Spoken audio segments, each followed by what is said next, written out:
You got me 난 너를 보면서 멈춰 I got you 지옥 같은 밤 뒤속에 Shine dream smile Oh let us light up the night 우린 우리대로 빛나 Shine dream smile Oh let us light up the night 우리 그 자체로 빛나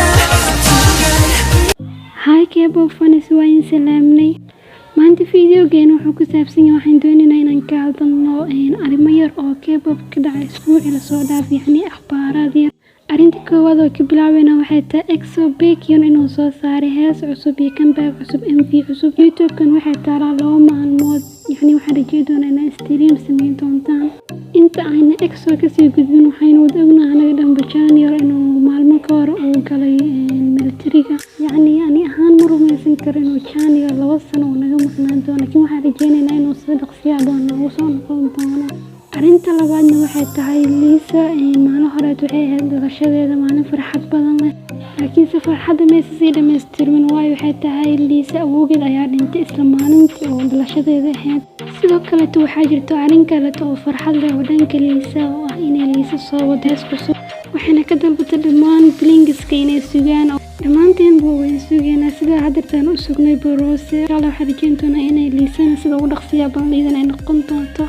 Dhanka kaleeto Rose heesteedii On The Ground isbuuci haddeertaan wuxuu ku guuleystay markii 5aad number 1 oo heesta On The Ground.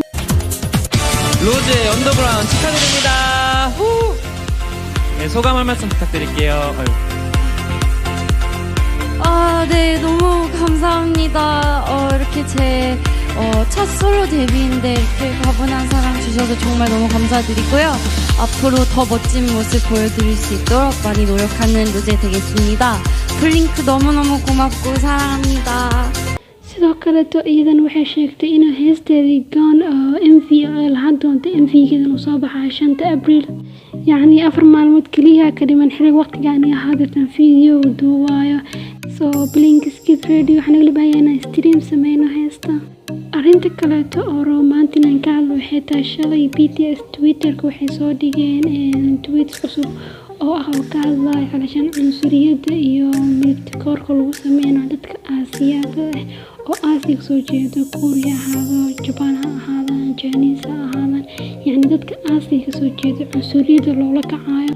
Haddii aan idiin Soomaaliyeenna hadalka oo BTS ee Twitter ku soo qoreen.